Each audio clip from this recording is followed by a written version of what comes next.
On Fox tonight, a woman shot and killed in Kelso, Washington is being remembered tonight by her friends and family.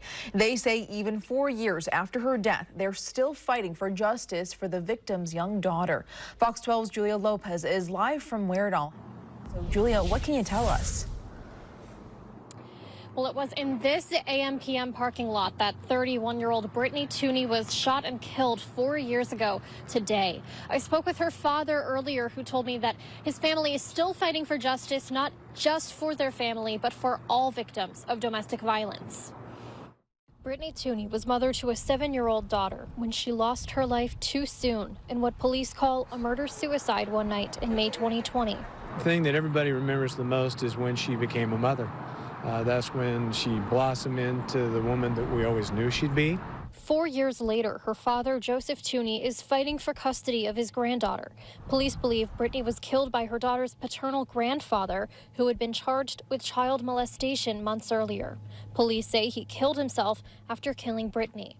Joseph and his wife became guardians of their granddaughter after her mother's death, but several months later, Joseph's wife passed away and a state law went into effect that prioritized custody with her biological father, despite his alleged criminal history related to Brittany's murder. Every time she's with me, she wants to know, when can I live with you again? And I don't have the answer. Joseph says they've gone to legislators, law enforcement, and local advocacy groups and are working to correct a law he says fails victims and their families. People are going to be hurt. People are going to be killed. People are going to be abused. And it's because we are not holding people accountable. That's why he and other advocates gathered in Kelso today. He says his goal is to peel back the taboo of domestic violence and encourage friends and families of victims to speak up before it's too late.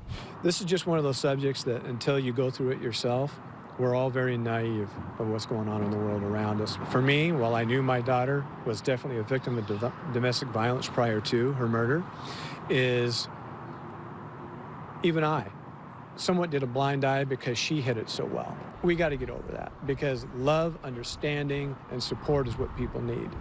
That's what's going to fix all of this. Joseph told me, yes, one goal is to get his granddaughter back, but his fight reaches bigger than that. He'll be attending the Parents of Murdered Children conference in Las Vegas this July, along with the National Women's Coalition Against Violence and Exploitation, the group says, to promote legislative change. Live in Kelso, Julia Lopez, Fox 12 Oregon.